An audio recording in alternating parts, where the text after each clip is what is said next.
What's going on, Jets fans? Welcome into NYJ today. It is great to be with you on this Wednesday. I am just so excited for this show. It's the middle of the quietest time of the year, but I feel like we've got some pretty good content coming your way, so it's great to see you guys online. How you guys feeling? Chad, how's your week going? Pretty good, man. Pretty good. It's another week. Beginning of the summer around here. It's going to be very humid. And look, man, it's just one more week until training camp starts. Yep, exactly. Mike, how you feeling tonight? Feeling the vibe, John. Feeling the energy in the chat. Apparently people want me to do a little dance for them tonight. It's not happening though. Steven Angle. It's too bad. We miss out because you made that choice. Now doing good. Good. So we've got a lot of discussion topics tonight. Just real quick, just want to thank everybody for tuning in who is live right now, who's going to watch it while after the episode airs. So just want to thank everybody again. This is our 20th podcast, 20 weeks in a row of a weekly show. So I hope you guys continue to check it out and to tune in. Our thank you to you is when we hit 1,000 or more subscribers by September 1st, we're going to give away this free signed Wayne Corbett mini helmet. If that's something that you're interested in and you're not subscribed, please consider subscribing. We would love to have you be a part of our channel. So, what's the stats on how many people watching the channel who are not subscribed? What's the recent? I don't have that. So I've been paying close attention to it. I don't have it for this week. I didn't have a chance to look at it. Not this week. I didn't have a moment. No, it's been a busy week at work actually. So, thank you, Grant Rudy throws the comment in there. 20 weeks, 20 great shows. I'll be honest with you, Grant. The first couple, if you go back, and I'm never taking them down, never, because it doesn't do the channel justice if you don't see the progress and the change. But anyway, if you go back and you watch the first couple of episodes, it's pretty funny actually. So anyway, hope you guys are looking forward to the show. We're pretty excited about it too. So. We're going to start out with voicemails. We do have 3 voicemails this week. We will just simply respond to them, and then we will get into comments that you guys put into the chat. I'm going to try to pay close attention to what you guys are putting in there. Fill it up with questions, fill it up with your takes, and we will read them. First voicemail of the night, comes from J.E. from Brooklyn, and J.E. has been in the chats many times. So J.E., here's his comment. Hey guys, this is J.E. from Brooklyn. I just want to leave a comment about the Jets acquisitions. I'm really a fan of you guys. Go Severian Clippers, ex-alumni. Just wanted to give a shout out. I just want to know about the cornerback positions. What do you guys think? Should we try to sign a veteran corner or just stay put with the corners that we drafted? Just wanted your take. And you guys are doing a great job. Thank you, and have a good night. Great question from J.E. from Brooklyn. Thank you so much for leaving a voicemail. Guys, if you didn't know, we do take voicemails throughout the week. You could literally call it not right now because we're live, but you could call it anytime during the week, leave the voicemail, and I put it on the show for the following week. So if you haven't been doing that and it's something that you're interested in doing, feel free to do it. Would love to hear from you guys. Would love to put you on the show. Mike, you're first. Cornerbacks. I couldn't hear the comment, so I have no idea what just happened. Couldn't hear the comment. What's wrong with you? All right, so he asked, should we stay put at corner or should we sign somebody in free agency? Should we address that by adding a veteran? What would you do? I think the secondary could use a veteran. Not necessarily in the starting rotation, but even just to help develop the immense amount of just youth that we have in the secondary. I think a veteran could be really beneficial. I mean, there's a lot of dependencies on that crew somewhat hitting the ground running, as you would expect with most rookies, but not with 4th round, 5th round, 6th round picks.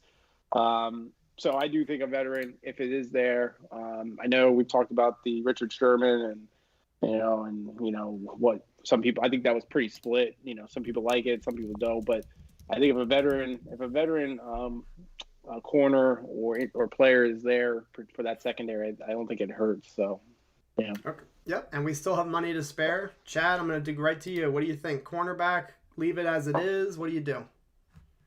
I don't know if it's going to affect the next call. I didn't hear it either, to be honest with you. So maybe we got an audio adjustment to make.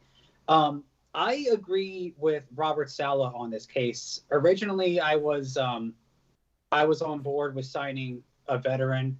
I wanted to sign Richard Sherman or somebody. Who's the guy from Pittsburgh that's been like holding out? Steve Nelson. Yeah, I wanted Steve Nelson. But then when Robert Saleh came out with that quote, I immediately flip-flopped my position, and then I started pretending like I had been with that position the whole entire time. Because I'm just going to agree with whatever he says. He does make a good point. No, I mean, look, guys, we're looking at a 7. It's going to take me a year to get used to this new schedule, but we're looking at a 7-11, yeah, 6, 7 and 10, 12, 7 and 10, 7-10, this type of season. Is it going to suck to watch our corners get burnt sometimes? Yes. Do they need the experience? Yes. And I think those reps matter. I agree with Sal's point. Keep what we have. Jason Rhodes is on board. He knows what he's talking about. This guy rarely has bad takes. Neither do I. So, no. We're off to a good start tonight. That's all I have to say. I'll just throw my 2 cents in here. By the way, you guys are blowing. This is the earliest that the chat has gone just absolutely berserk. Love it, guys. Keep it up. I am going to read your comments. So I think they should do a mixture of both. I know that sounds like a cop-out. So keep doing what you're doing. Have all of the rookies play.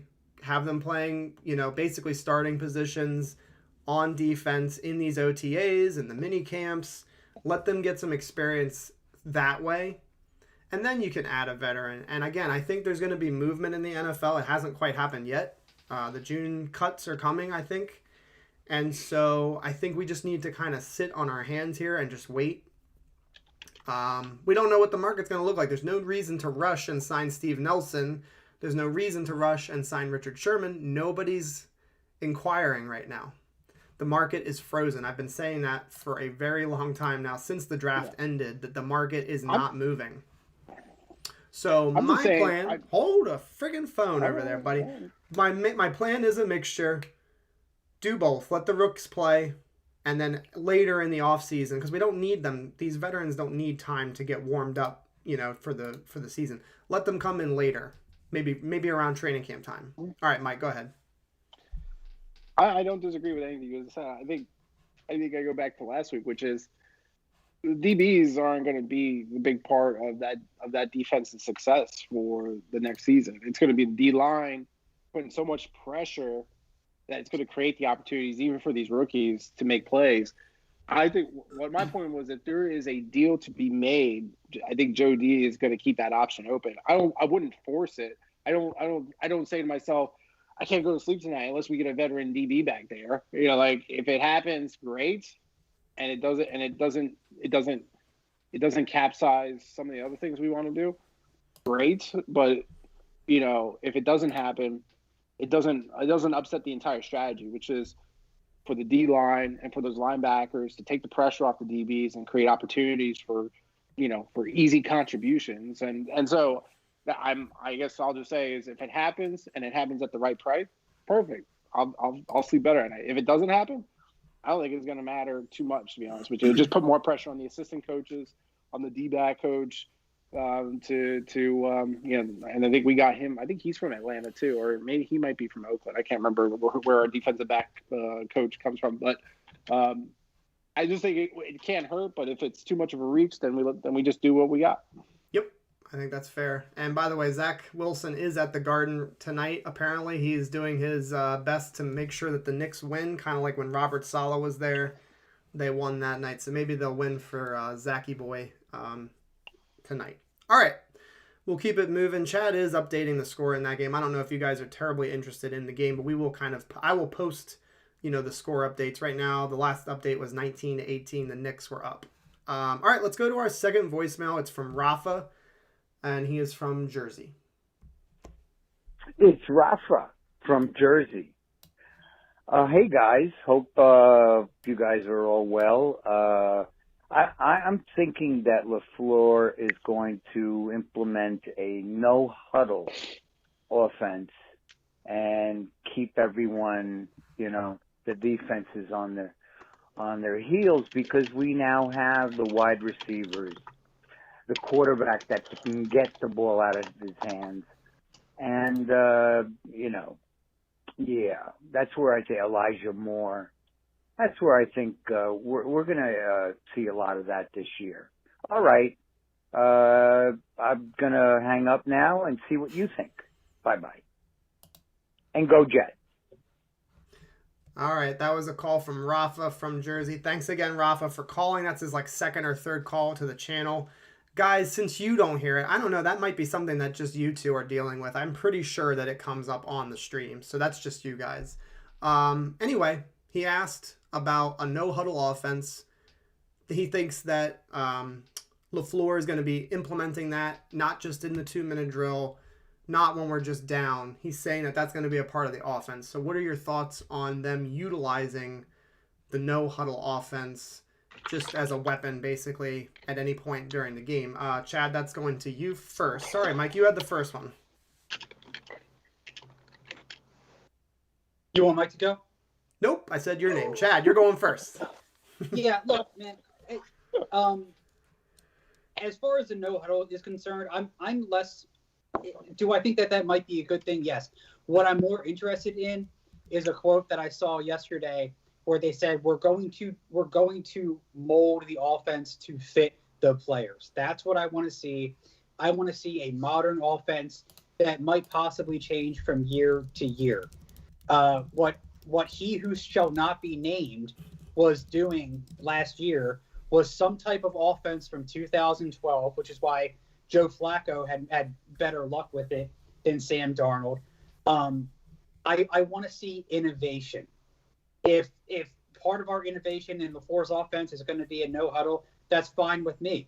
If he wants to pull out some kind of 2006 Eric Mangini stuff, where remember when Pennington came to the line and he did this thing, and then everybody shifted before the snap. Vaguely, do you remember that yeah. in the first game?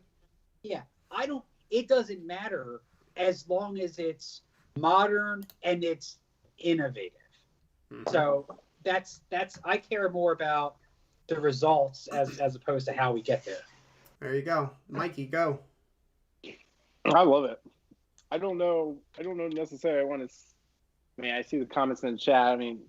The know how to work. You have to have that rhythm. You have to have a cohesion of your offense for it to really take effect. But assuming those stars align, I think the biggest thing I'm excited about is some speed to that offense, because the past 2 years has been the most awful, slow pace for football that I've seen. So if it brings some energy and it brings an element of surprise to our offense, better. I think I'll be curious to see how often they run the no huddle is how that relates to our run game.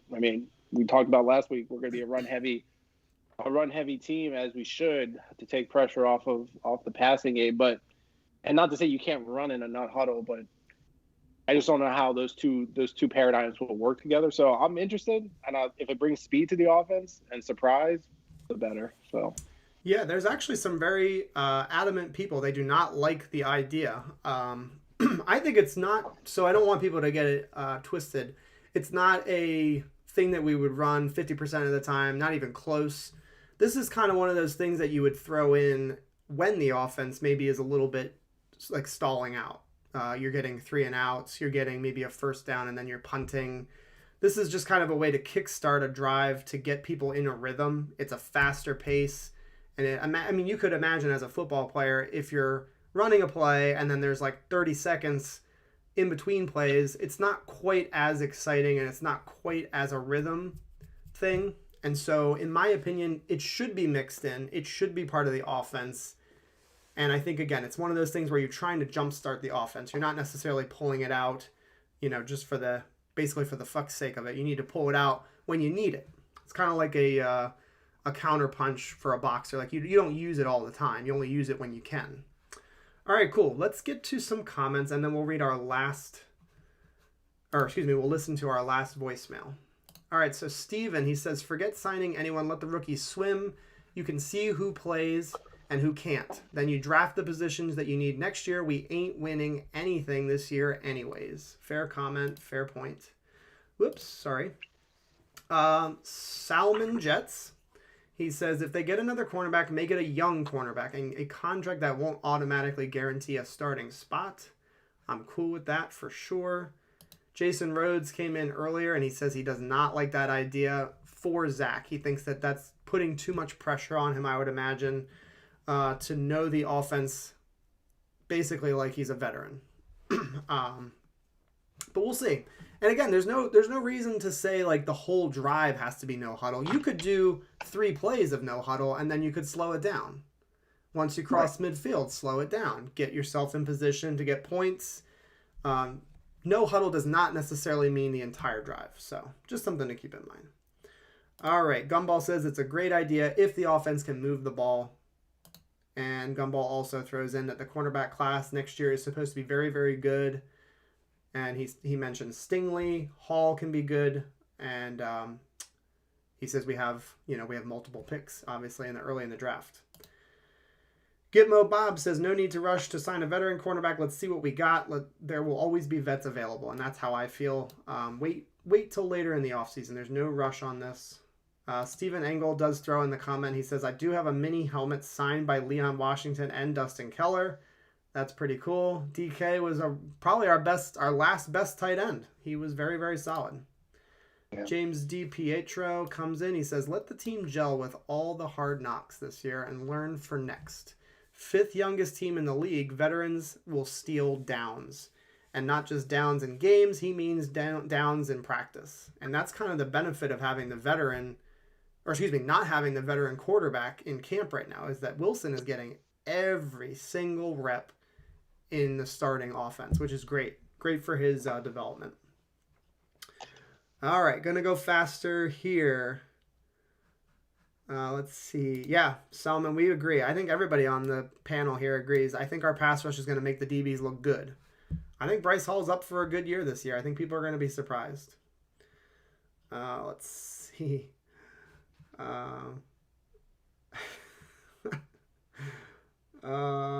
Yep. All right, we're good. We're all caught up here pretty much.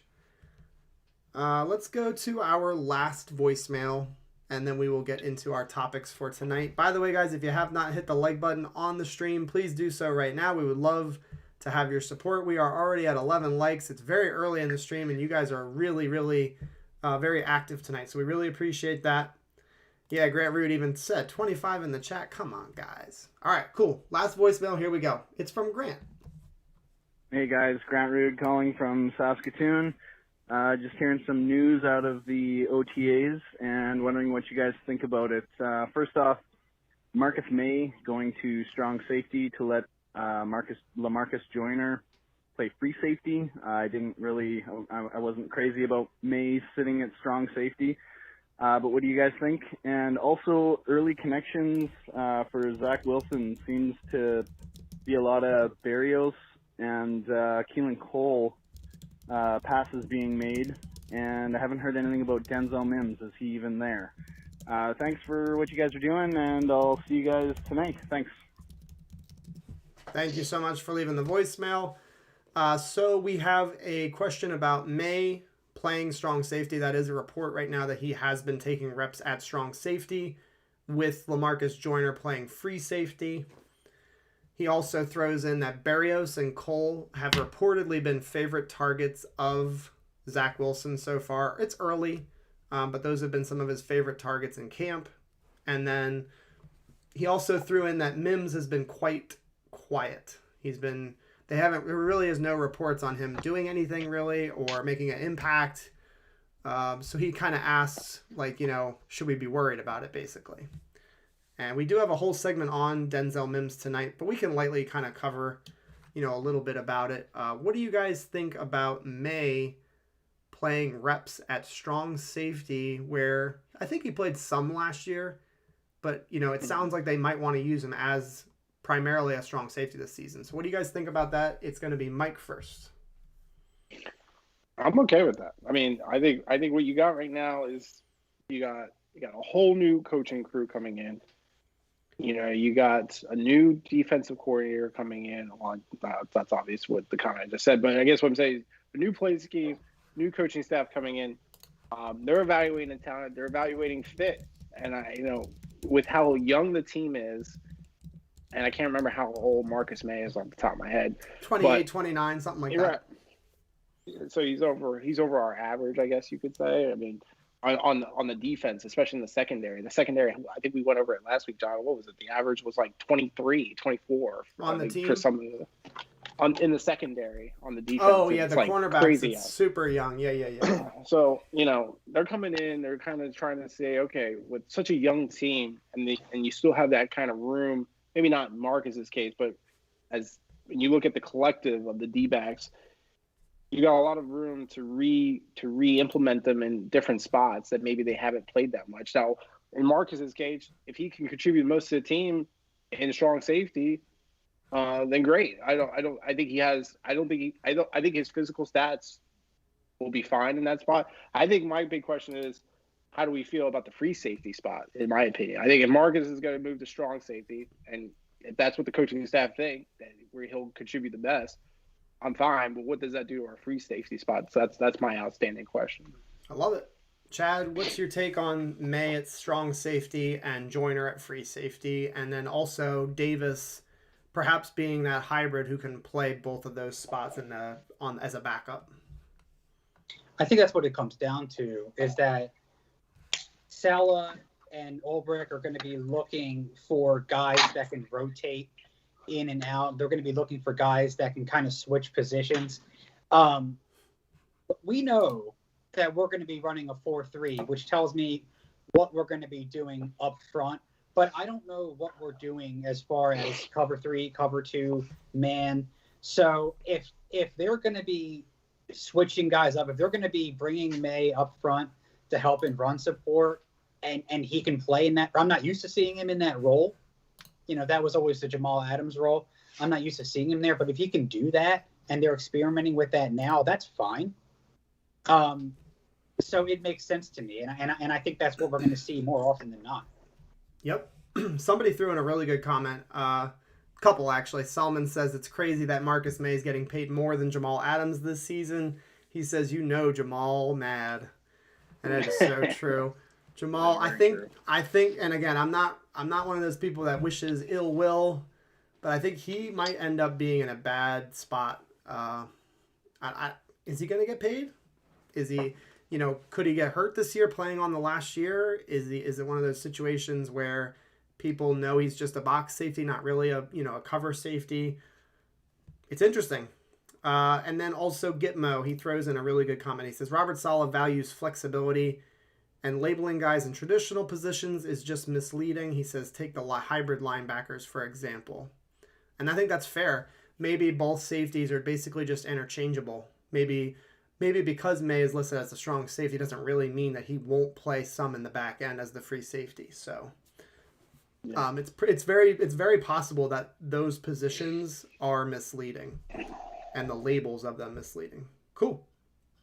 Let's see. Gumball says Jamal has no one to blame but himself. Dude went scorched earth on the Jets last year. Yeah, he went all balls to the walls. He really threw some venom on the entire franchise. He didn't hold back at all. Oh, yes. What's going on, Wicked? Good to see you, man. Jason Rhodes says, I still love Jamal Adams far better than May ever will be. Depends on the role that we're talking about. I think that May will never be the blitzer or the great tackler that May obviously is. You can't take that away from Adams. He's obviously superior in the blitz. But I think in the NFL, the current NFL, I think that May is a far better deal. You're talking about, you're paying a safety right now on a 1-year deal versus somebody, it could be Seattle, they're going to have to pay a boatload of money to keep Jamal. And I don't think it's worth it. I don't think it's worth it. Not for the position that he plays, not for the role that he plays. So that's my take on it. We don't need to talk about Agreed. Jamal Adams, though. F that guy. All right. Voicemails are done. And let's see. We're going to go to our next topic, which is going to be, just briefly, we won't touch on this too long, Zach Wilson at OTAs, 7-on-7s. He apparently is doing very, very nicely. And again, we get it. We know it's super early. This is like as early as it gets reaction. But again, it's the middle, or not even the middle. It is June. And it's just, that's really all we have to talk about right now. And I'm going to start it off just by bringing up really quickly Jets X Factor. There's a guy named Robbie Sabo, I think is how you pronounce his name. And he had a podcast this past week where he was talking about Darnold at this point in his career, during 7-on-7s, during OTAs. And he said that the ball was on the ground much, much more, meaning they weren't connecting. They weren't completing passes. Right. And in 7-on-7 drills, if you guys don't know this, the ball really shouldn't be on the ground. The quarterback and the receivers should be dominating. There's no pass rush. It should be very, very simple reads and getting the ball out real fast. And apparently the ball was seldom on the ground. And, you know, you don't have to get real excited over stuff like that, but it was exciting for me to hear that. I do respect the people at Jets X Factor, and I think they know what they're talking about, and they get to actually watch these practices. And so it's just nice to hear that, you know, maybe these practices are a little bit cleaner than what they were under Darnold. Chad, what is your initial thoughts on what you're hearing, what you're reading about Zachy Boy at these practices? Every year, it's hard to know how much stock to put into these reports. Every year I say I'm not going to care that much about it, and then I end up just hanging on Twitter and like the pro days. I know, and then just like reading whatever the reporters are saying. I mean, if you go 7 of 10 in a 7-on-7 drill without contact, I'd like to say it doesn't matter that much, but I always read too much into it. I'm glad that was it Darnold or was it Sanchez? Who was it a couple years ago that hit a reporter on the sideline? Oh God, I don't know. as long as you're not hitting reporters in the back of the head on the sideline, I'm good with what you're doing. So no, I mean I look forward to the more detailed reports as training camp gets it going, and I try not to look too much into it. But I'm glad to see any connections at all. And usually the defense outplays the offense especially in the first few months. So the fact that there's some reports that the offense is outplaying defense, that's interesting to see, especially for us. Mm-hmm. Cool. Mike, what are your takes? Do you kind of just pause? You just hit the pause button there? I do put it a notch above pro days. You know, I definitely put it a notch above pro days in terms of, you know, if your scale is, where's my camera frame? If your scale is carrying a lot and not carrying at all, I definitely put this pass or around the midpoint versus the pro days. It's like you really shouldn't put as much stock in it, even though we know Zach tore up his pro day. We know that. I think that it's great that there seems to be cohesion just in the 7-on-7s. I think the biggest thing that you would want to look for is a couple of things. One, that they're starting to build cohesion as a team. That's obviously a big thing for 7-on-7s. You don't need contact. You know those are fundamental things you could use a 7-on-7 for. Obviously, understanding the playbook. And then 2, working on some of the intangibles. And one of the things I think, if I read correctly, John, I don't know if it came up in yours or Chad, is that Zach was firing some awesome passes.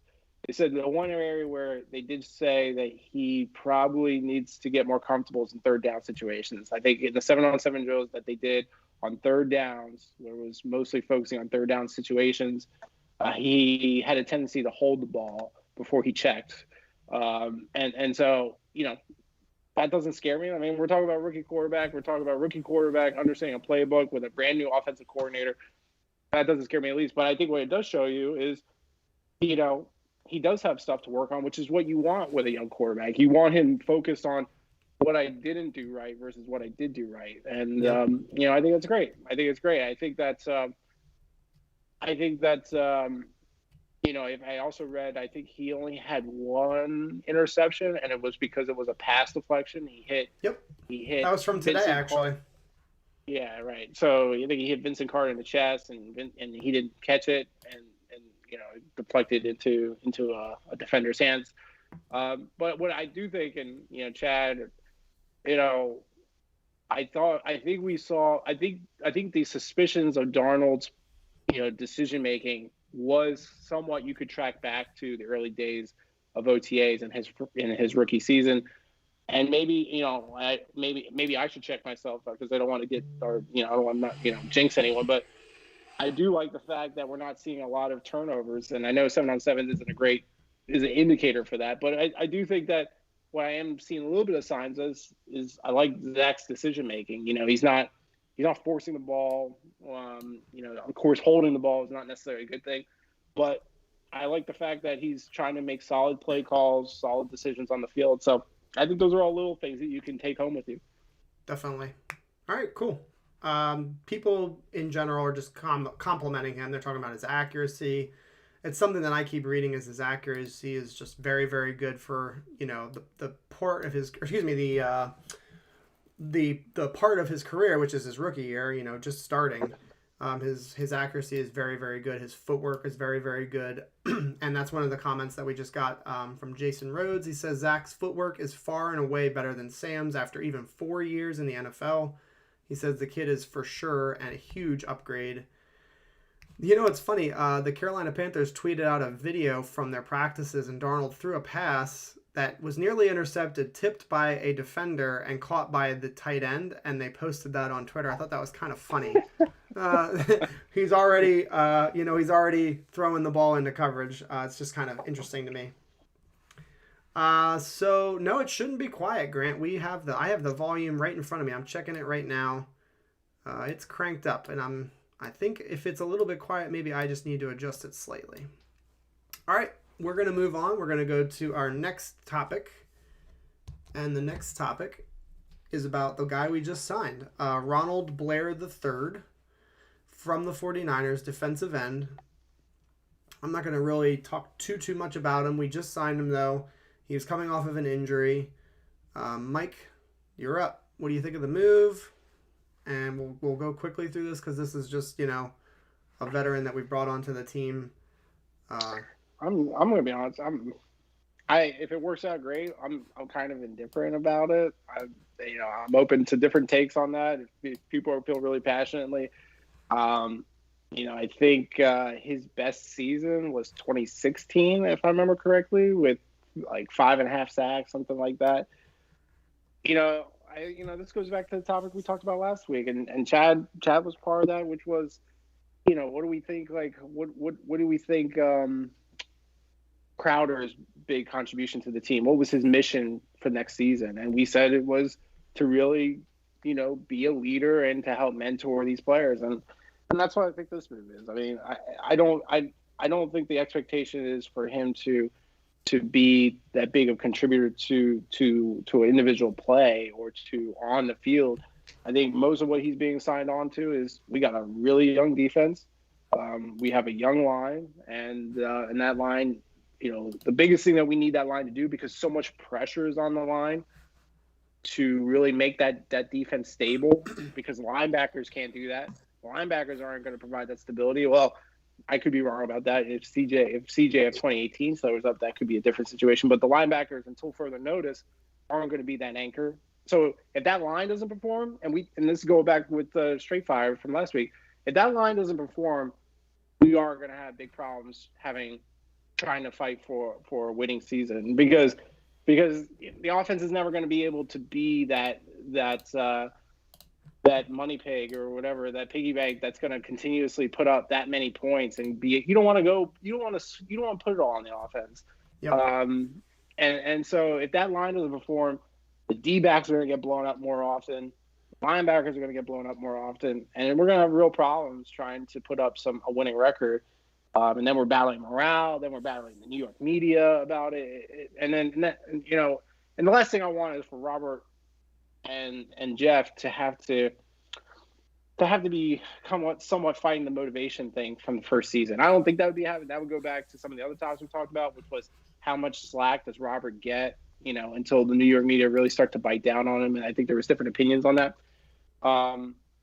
So I do think it was smart because they know there's a lot of pressure on that D line to play ball. And, you know, if a little bit of locker room leadership, as well as being able to rotate Ronald in on certain scenarios, certain downs, and it was obviously, it didn't hurt our cap, you know, it doesn't hurt our pocketbook. So no. I think it was a good chess move. It is a chess move. This isn't going to be something that shows up on ESPN's top 10, but I think it was smart, and it's smarter now that I think about it because there is a lot of pressure on that D line to hit the ground running.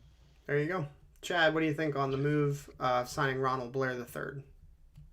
Yeah, I mean, I won't elaborate too much, but I think it's funny because last week we were talking about that Gase quote where he came out and said that C.J. Mosley was a culture changer, and this has that kind of feel to me. I feel like Robert Saleh, Ronnie Blair is a Saleh guy through and through.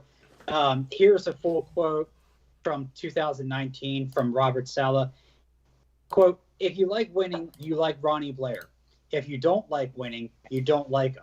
I love him to death. He can do no wrong in my book. He's got great versatility. He'll play nickel if you ask him to, and he'll know what to do, and he'll execute." Quote. So who is the quote? Who is that quote from? That's Robert Saleh. Robert Saleh. Okay. Yeah. Just want to be sure. Talking about right. So at the end of the day, I think, he had 5.5 sacks in 2019. He didn't play last year. He does have a pretty significant injury history. He is a career backup, two starts in his career, I think. But I think more than anything else, this guy's here to support the culture, support the team with veteran leadership. Obviously, Robert Saleh thinks very highly of him. Oh, and I think in another interview, Robert Saleh said he wants Blair to be a coach one day. Yep, you took one of my comments. Yep.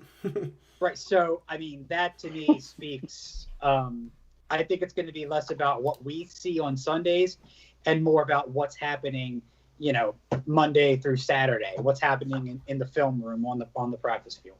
Yep. Wonderful said. There's not really a whole lot for me to say. I do think it's a good move. I think people should not count on him to be a rotational pass rusher. If you look at the analytics, this is one of the best run defenders at the defensive end position. He's elite as a run defender, actually. So we bring him in, and he's going to play opposite, of the edge rusher, whoever that may be on that specific play. Carl Lawson, who am I thinking of? The other defensive end. Vinny Curry? Not Vinny. Vinny will be in there too, though. I think he'll be part of that as well. But anyway, he's a rotational guy, and there were a couple comments actually thrown in the chat. By the way, guys, you are on the money tonight. You are making my life very, very easy. So we have a bunch of comments on this. So Steven says, we currently have 13 defensive linemen. Sucks that we can't keep them all. They should make Huff an outside linebacker. I don't know if he could play outside linebacker in a 4-3, but you're right. I think that there is a real chance that we end up putting people on the practice squad from this defensive line and they get stolen. So we'll have to just wait and see. Gitmo, he says, Blair is a depth piece for the strength of our defense, kind of goes towards what Mike was saying. Jason Rhodes says that he 100% agrees with Mike. Gumball, I wonder if Zuniga is in danger of not making the roster now. And I agree. I think there's a chance that they put him on the practice squad, just hoping that he clears and that he stays on that practice squad. I don't know what they're going to do. They're going to have to make some really tough choices, and maybe guys like Vinny Curry don't make the roster. If these young guys perform well enough in training camp and in preseason, maybe he gets cut. We have to wait and see. Let's see. Sean Bennett throws in that he had a very impressive play against Russell Wilson. Again, watch the tape on Ronald Blair. He's an excellent run defender, and I think he's going to help actually week 1 against the Panthers when we're trying to defend Christian McCaffrey, assuming he's healthy. Gumball says we need a breakout year from John Franklin Myers, Huff, or Zuniga, at least one of them, and I did point that out in my pass rushers keys to success video. We do need one of these guys to take a step forward. I'm hoping it's Jonathan Franklin Myers. I really like him a lot. I feel like he can move all over the defensive line, and he's kind of that chess piece of the D-line. John Snow says Mike is spot on about the defense needing to be a strength early on. Mike, you get a little sound effect there, a little mushroom growth. A little tickle. Yeah. Tickle. You're getting compliments. Zuniga, he's one of my favorite one of my dark horses for big time improvement this year. He does fit the scheme really nicely. I'm hoping, fingers crossed, again, one of these dudes on the edge has to step up. I think it would be a huge benefit to the defense and to the team. Jason Rhodes, he says, bringing in a player that isn't a starter, but is well versed with the coaches, can act like a player coach with the other guys on the field. That's kind of why I like the idea of Sherman coming along at some point, or a Steve Nelson. It would be really nice to have that for the secondary, because there are a ton of young players in the secondary. Let's see. Stephen Engel says they said that they're gonna be in a wide 9 D-line scheme. Does that sound right? It does. So if you're not familiar with the wide 9, it's essentially where all of the defensive linemen are kind of spread out. The edges are pushed out. The defensive tackles are a little bit spread apart. And so the linebackers will be in. And the idea would be is that they're going to have the linemen basically spread out across the entire line of scrimmage, not just in front of the offensive linemen. If you play Madden, you know about that formation. It is in there. So I'm not acting like I'm an expert, guys. I only know about it because of Madden. All right. Sean Bennett says, and this is coming from you, Mike, because of your comments about the linebackers. He says, I miss David Harris. Hell yeah, the Hitman. We could use the Hitman right now. Let's see. Yeah, we've talked about the 4-2-5, and Jon Snow's mentioning it right now. Stephen wide 9 is a 4-man front, generally with 5 DBs, 2 linebackers, so I'm sure we'll see that a fair amount. Yeah, Grant Rood's been talking about that all off season, about the 4-2-5 being a part of this defense, so it would not surprise me at all. Let's see. Jon Snow again. Welcome to the chat, by the way, Jon Snow. Snow. He is on Facebook. Yeah. He's putting in the chat. I love it. So he says that 5th DB could be Sherwood, Nasruddin, to be that bandit type of player, similar to how Cam Chancellor was used in Seattle. I would imagine like the robber in the defense, kind of playing that middle zone on the defense. Definitely. Nasruddin's one of my favorite dudes on the team, from that rookie class, I should say. I got to also say, Jon Snow's profile pic is amazing. It is a good one. I love it.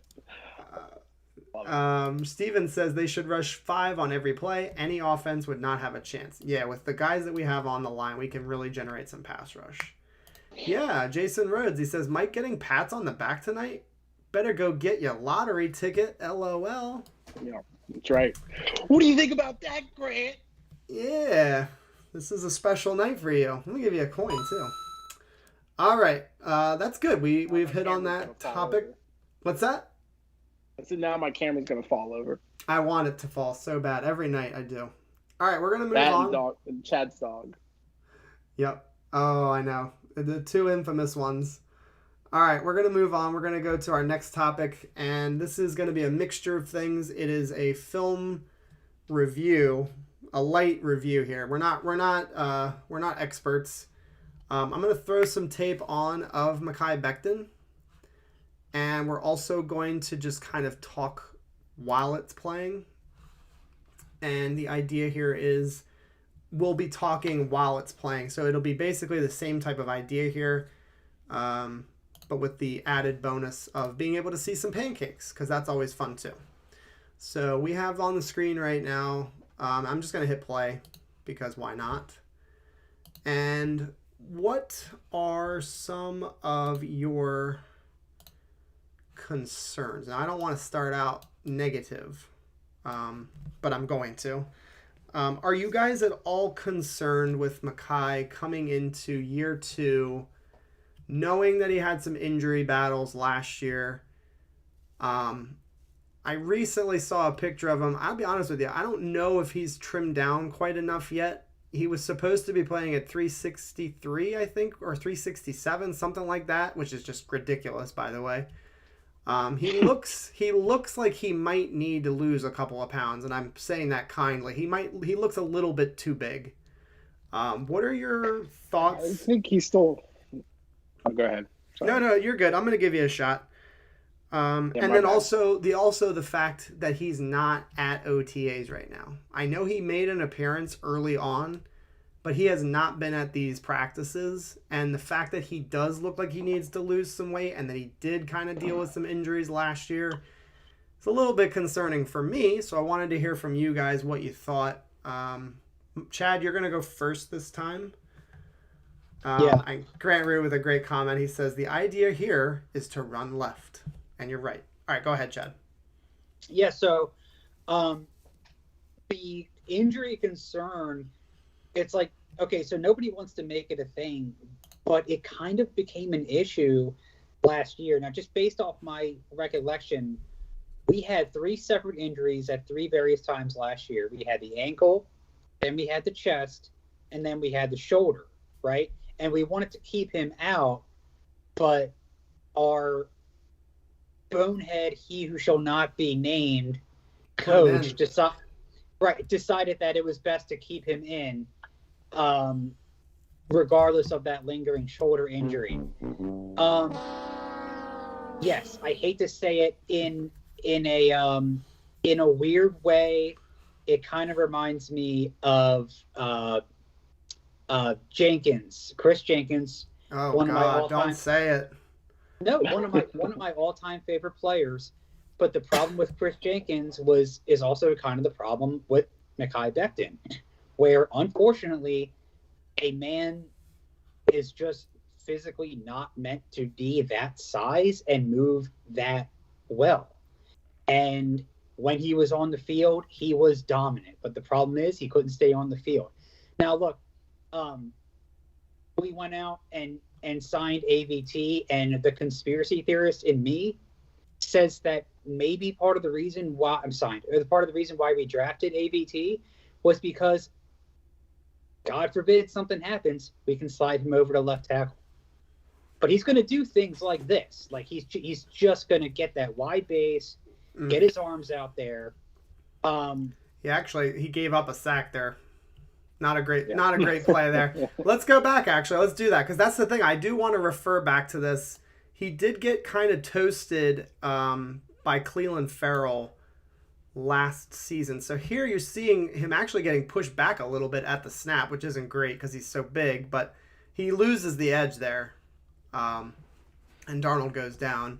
A very few plays where he got beat badly, but that he actually got beat there. So, and maybe Darnold held the ball too long. I don't know. Mike, what are your thoughts? Injuries, weight, the fact that he's not there at OTAs right now.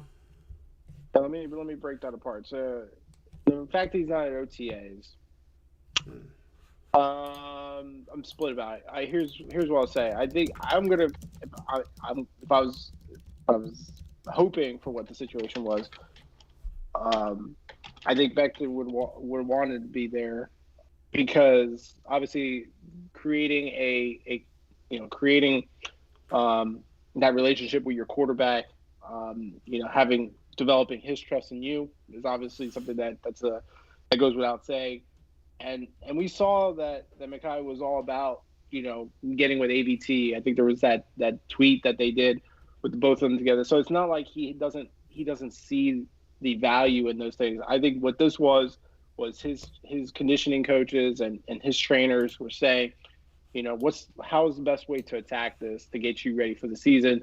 And I think that by not being an OTA shot, I wouldn't say that that's a direct reflection on him not pursuing a plan to lose weight prior to camp. I think this is all part of dealing with his injury history, making sure, doing whatever work that they're doing at his facility, wherever he's at. I don't really know where. I'm guessing New Jersey, or I could be wrong about that. But I think this is more, that move was not a reflection of him being injured or him not being willing to be game ready. I think this is all some type of trainer strategy and things of that nature. I do agree that he does need to come down in weight. He needs to take pressure off those joints, off those tendons, and things of that nature. I actually think he'll be more dominant with a little bit less weight because he's already an amazing, like Chad said, he's got amazing agility and he's got that explosive muscle in a body that's 6'7", 343, whatever number you threw out, John, which was crazy. So, imagine him with 10 pounds less. I mean, it'd be scary. It would be crazy. So, I don't think that. I think if we can see that, I definitely think Robert and LaFleur see that. I think that what we're seeing right now, it's really early to say this as a concern. I think this is all an overall strategy, and I don't, John, you know more about physical training and stuff like that than I do. I don't know what your thoughts on that are, but that's what I would hope that this is. Look at how he bodies up Nick Bosa here. Great freaking rep here. I'm going to run it back just before I give you guys my comment here. This is an outstanding pass pro here. Look, he's got his hands on him right away. Look at how he uses the one hand. I love how he can put his hand out and he still is able to keep them in front of him with just using the one hand, and he's almost able to regather himself using look at the way his legs. Look at how his legs are bent too. Yeah, exactly. Anyway, I am a little bit concerned about his weight. It's not a problem yet. It was sort of a problem last year. I think that was part of the reason why he was so banged up. And I think the main reason why I'm concerned is he's not there working out with his team, getting that that camaraderie and the chemistry all in the offensive line. I think that's super underrated in terms of offensive line play. So, is it a huge concern? No, it's too early to be concerned like that. Oh my God, look at how he throws him out of the way. My God. I mean, he dominated Nick Bosa. Nick Bosa got hurt in this game, but he really did kick his ass a little bit in this game. Look at this move here.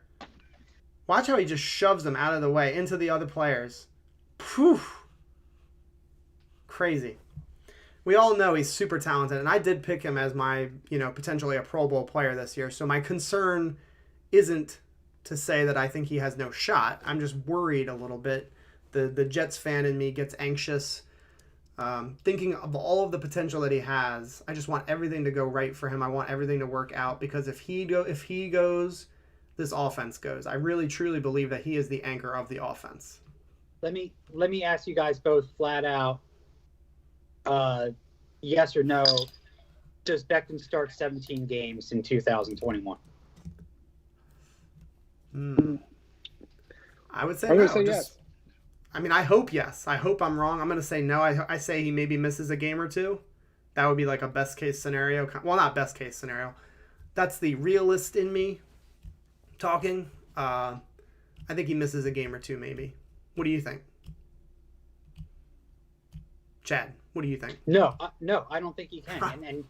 And I'm not trying to be a downer, but that's part of the problem. I mean, the problem why we both are saying if I've got to go, does he start 17 games? The answer is no. And the problem is that as a Jets fan, who am I comparing him to? I'm comparing him to DeBrickashaw Ferguson, who was one of the most consistent starters that we ever had along the line. And look at this linebacker. It's embarrassing what he does to this guy. I'm sorry to interrupt you, Chad.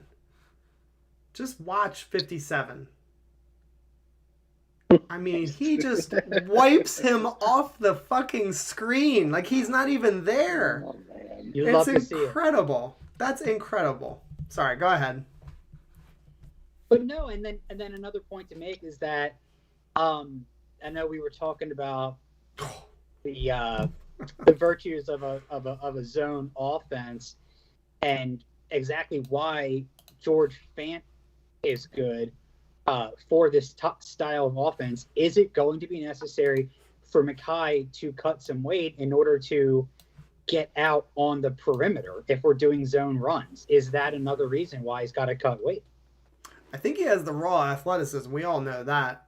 I do think that by losing some poundage, it only helps him. I think that, like Mike had said, if he just drops 10 pounds, I think it's going to take a load off of his joints, his knees, his ankles, and it's just going to let him perform even better. None of us know what his current weight is. I just saw a picture of him at practice, and he looked a little bit too big in my personal, fandom.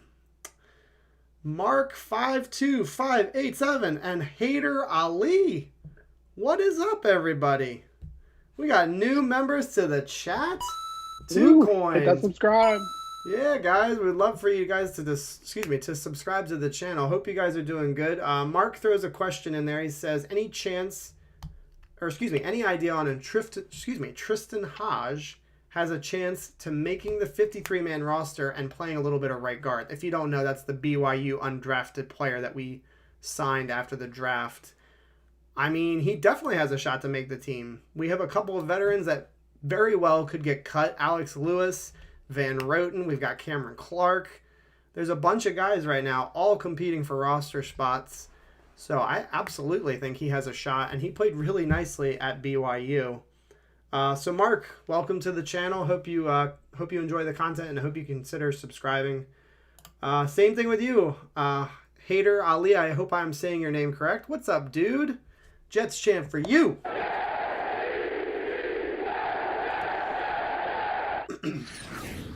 Great to see you guys in the chat. I'm gonna hit play on this play, guys. Just enjoy. I mean, again, just the ridiculousness of this next play coming up. It's absurd what he does. Right here. Just watch. Pancake coming up. And that's our boy. I believe that might be Blair. I'm not sure, but it just sits him right on his ass. I mean, just ridiculous. 98? Yeah, I think it was 92, so it might not have been Blair. Mark, he says, been rooting for him since he was at Notre Dame. Thanks for answering. No problem, dude. That's what we do. Robbie Oak, welcome, dude. It's good to see you. Yeah, it looks like he said he was hiding. Yeah, man, it's great to see you. Yeah, a couple of people are in the chat talking to each other. All right, cool. Guys, any more takes here on Mekhi Becton? I did have another question. I just said that, what are you hoping to see from him? It's kind of an obvious question. I mean, we all want to see him dominate, become a Pro Bowler. Maybe like, what are you hoping he improves the most? Like, what area of his game do you hope you see him do the most with this coming season? Sean Bennett says, more pancakes, please. Absolutely. They are being baked right. Well, not baked, shit. They're being put on the skillet right now. Mike, what are your takes here? What do you want him to improve in the most this coming season? That's a great question. Probably consistency, I would say, is I don't know if I'm a cop out by saying that, but consistency to me, I think, is a big thing. And then again, another cop out is what he does off camera, which is conditioning, which is, doing his sessions with PT, doing his electro. Probably he does what they call it, the electrostatic therapy on your muscles. Doing all those things at 22 years old. Let me tell you, John knows, Chad knows. They both saw me at 22 years old. I didn't prioritize anything that had to do with my body. If anything, I went out of my way to penalize my body in different ways, especially my liver. In which case, I think it's really hard. I think it's easy for all of us to kind of say, "Hey, you're getting paid all that money. Go to your PT sessions, do your physical training, take care of yourself, stick to your diet." But try to go back and when you were 22 years old, and then ask yourself to try to do those things. It's money's relative, salaries are relative. It's all, you can't really guarantee that, depending that your mindset's in that frame of mind. And I think where we would hope to see him gain the most is in what you would probably classify as maturity of the game, which is what you don't see on camera. Consistency, I think if he takes care of himself and he stays at that 10, 15 pound less, I think you're going to see that consistency. And then hopefully that also translates to the new play calling. I think obviously we were never that run heavy, so I think we are going to see him be put to the test, assuming that they run left side. But yeah, I think consistency and him actually doing more off the camera, off the field, I think is really where I want to see him take the big next step. Awesome. Chad, what are your hopes for him as far as like improvement this coming season? Yeah, I mean, oh my God, I'm sorry. I've done this to you too many times tonight. He literally just lifted somebody off the effing ground. Let's go back and watch Frank this. Clark? I believe it is. You're right. Frank Clark. Hello. Get airborne, bitch. Good golly day. Good golly day. All right, Chad, I apologize. That was just too crazy. No, I won't extrapolate on too much more than has already been said. But I mean, the old saying, the best ability is availability. I want to see him do what he has to do to get that weight down, and for the love of God, please stay healthy. Yes, absolutely. Sean Bennett, I agree. This is Woody-tastic type of shit we're watching right now. I mean, he is just absolutely a freak. I mean, I'll be honest with you guys. I watched a little bit of this film. I didn't really study it before the show tonight or anything like that. It's kind of nice to flip the tape on though, and just to be reminded that this guy is kicking ass down to down on most plays. He's doing his job. Yep. So my big thing is just pass pro. Just get better at protection. He let up a couple of sacks last year. It'd be nice if he, could cut that number maybe in half. So that's really all I want to see. It's just better pass protection, more consistent in his pass pro sets. And that's it. That's all I got. And I would add too, I want to see some, I want between the left tackle and the left guard, I want to see some highways, some 6 to 8 lane highways opened up on that left side. I want to see the New Jersey Turnpike opened up on the left side at MetLife Stadium, so you and I can run through that thing. It really isn't being talked about enough. The running game has a real shot to be, I'm not going to say special, but it has a real shot to be special in the future, and it has a real shot to be improved this coming season. I do have a couple of comments I want to read, and then we will kind of continue on here. Hader Ali, he says, "What's up, bro? Jets fan since 75. Much respect, by the way. You're still here since 75. You deserve some sort of award or pen, like a pin maybe. I don't know, something." He says, "I haven't been this pumped about our Jets for a very long time. Optimism is at an all-time high, expecting great things from our team in the near and distant future. And there's nothing wrong with having optimism. People who piss on you for, wanting to be optimistic about your Jets, just because you're optimistic doesn't mean you think they're going to go to the playoffs or go to the Super Bowl. You're just pumped. You think it's we're on the up. We're up on the up and up. And I think that's great." Let's see. Grant Rude says, "I need to see Becton and AVT develop solid chemistry, stay healthy, and continually improve as the year goes on." Yes, we need to see those two dominate. To be perfectly honest with you, they need to dominate. They were both drafted in the top 15. They need to kick ass. They need to play very, very well this season. I think there's a lot of pressure on those two to be great. Let's see here. Zach Wilson. We did talk about this earlier, Mark, but no worries. Yes, he is targeting Cole. A lot of people, not necessarily me. I will take full credit and say that I was actually kind of lukewarm on the signing when it happened. And then after doing some more research, Cole absolutely... Oh my God, did you see that last play? This is impossible what he's doing to people. This is outstanding. Just watch this play, guys. Oh! He's throwing them around like children. Here's a question. If you had to line up against an average 6-year-old, do you think you could throw them around to the degree? Absolutely. Yes, of course. It's a 6-year-old. Okay, are you going to consistently throw around a 6-year-old like Mekhi Becton does?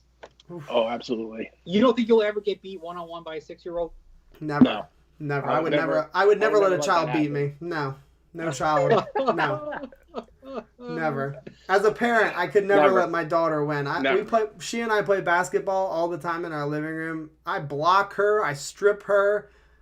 I make her earn those goddamn points. She's got to get the ball in the hoop. Oh, yeah, Sean Bennett. He says, I'm going to play these clips to get my girlfriend in the mood, baby. Oh, golly. Sweet baby Jesus. He knows how to use that weight. He sure as shit does, doesn't he? Yes, so I was talking about Cole. I think he's got dark horse, material written all over him. He can really be a big time playmaker and, a role in a contributor on the offense for sure. Gumball says, is Gore in any of these highlights?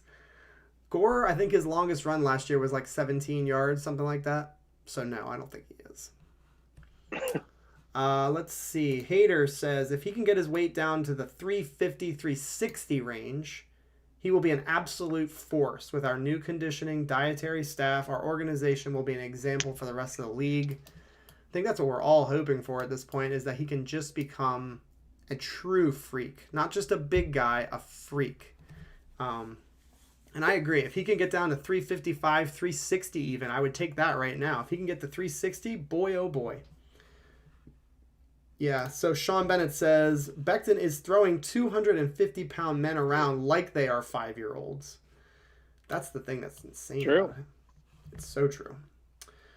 All right, Zach Wilson is going to make every crisp route runner look all pro like he did to Dax Milne. And J.E., what's up, dude? Good to see you in the chat. Good to see you, dude. Your voicemail was well received. Thank you for sending it in. For anybody that's watching now that's not a part of the live show, we do take voicemails during the week. The phone number is posted on literally everything that I do on Twitter, Instagram. I have it up on the top of the screen right now. Call me, leave me a voicemail for the show. You will be a part of the show, I promise. All right. We good to move on here from Becton, even though this is pretty nice to watch these plays? We'll watch one more against the Dolphins. We'll watch this play, and then we'll move on. All right, here he is. Look at this. Oh, my God, he's got him on his knees. Oh, my gosh, yes. Mark says his hands are so fast for how big he is. Yeah, he really is like the full, complete package. He has all of the potential, and I think that's why Joe Douglas drafted him. He knew that he had a shot to be truly, truly, truly great. Like Hall of Fame worthy if he can put it all together. All right, we're moving on to the next topic. Oops, that is not the right button. I apologize. The next topic is, let's see here. This one. Denzel Mims film and discussion. His film is not nearly as long as Becton's was, and we'll probably spend about the same amount of time on him. So if the film runs out, I'll just replay it. But here is Denzel Mims on your screen right now. Yes, yes. So there's Mims, and the general question that I'm going to start out with, if I can get my notes just right. So I want you guys to make the case for why Mims will thrive. You can go, one aspect at a time. There were guys on the Jets X Factor podcast that I listened to that actually think he has Pro Bowl potential this year, which I don't think is, I think that's a little bit lofty. Who did I go to last time first? I can't remember. Was it Chad? Yeah, go to Chad. All right. So Chad, what do you think? What are you make the case why he'll thrive in 2021? Well, I think he's going to get the second to third most targets on the team, depending on a couple factors. But undoubtedly, I mean, he played 9 games last year. Okay, so I think as long as he stays healthy, he's going to get more targets, even though we all know we're going to be a run-first team. Now, that being said, look at the way he boxes out here. Look at the way he uses his size, turns to face the ball. I don't want to draw too many comparisons, but it somewhat reminds me of Brandon Marshall. I love it. I love his physicality. And I think that's why he's poised to break out in 2021. It's there is a lot of potential there. Yep. All right, Mikey boy, what do you got here? Why make the case for him? Why is he going to thrive in 21? This is awareness. For how old he is, I think he shows. If he was in Madden and we go with the awareness stat, which I love, because that was always the stat I go to early in Madden, is the awareness, because your character can have 90s across the board, but if your awareness sucked, that character sucked on the field. And in Mims's case, obviously he's got a lot of physical abilities, but his awareness for how young he is, those are things that you really don't see until your fourth, fifth year, I think, in some cases. I mean, Chad, that last play that we just saw, Chad, I agree with Chad in terms of some of the techniques, I guess you could say, that you see there. Now, some of it I would say is his relationship with the quarterback, but and obviously we got a brand new quarterback, so we need to see how that progresses, especially through camp. But I love how he composes himself, how he controls his body on the field, his knowledge of the playbook, of his route running, and when you have those things, you don't need to be the fastest guy, you don't need to be the biggest guy, the tallest guy. You could still put up some amazing numbers. So I love what I'm seeing. I know, John, you dropped a note that said Mims is quiet. I'm not really concerned about that. I think let's see where he is in the first game, and then we can talk. There you go. That's a great point to make. You are on the money as usual. So the thing that we're all going to hope for is Mims to pop. We want Mims to pop this season. If you're a Jets fan and you're not rooting for that, your head's not in the right spot. Of course, we want Elijah Moore to be great. We want Corey Davis to be great. But Mims was quiet last year. And again, a lot of that, I think, is more attributed to the offense just being a complete and utter disaster. He wasn't targeted enough. We know Darnold wasn't really looking his way enough either. I think that was a real travesty of the last season, is why the flick were they not throwing the ball at him 8 times a game? Why was that not part of the game plan? Can anybody answer that? Why were they not throwing the ball to him? Dumbass Herndon. Right, well, bum Herndon, freaking Chris Hogan. Hogan, really? That's right. And in some regards, to be fair, Crowder and Berrios, they were getting too many targets. Mims should have been, at a minimum, 5 to 8 targets a game last year. He was probably the most talented receiver outside of Crowder on the football team. And it was truly a travesty that he wasn't getting more reps and more opportunities. So that's my case. I think he's going to get his opportunities. It might not be 8 targets a game because we have now a multitude of weapons on offense, but he can get his reps, and he's going to be facing one-on-one coverage, I think, on pretty much every single play. I don't think they're going to be double teaming this guy. I think Corey Davis might see some double teams at certain points, but Mims is going to have one-on-ones, I think, a lot. And we've already seen in the highlights a couple of times he can make plays with the ball in his hands. Look at this. This is a great play here. Look, stiff arm, get off, and then he does like this little jump step here. Love that. He's getting yards after the catch, and I think that people knocked him for not being able to do that at Baylor, but that wasn't really the type of offense that they ran at Baylor. They were running more of what you see on this play, kind of those, go up and make a catch kind of play, and that's what he excels at. He's fantastic at reaching for the ball up in the air, high pointing it, going up, even though there's contact. Look at this. The DB had to run him out of bounds because he was out of position. I love Mims, and I hope that he can have a reasonable improvement. I don't expect anything massive for him. Gumball's saying 700 yards, 5 touchdowns. You sign me up for that right now.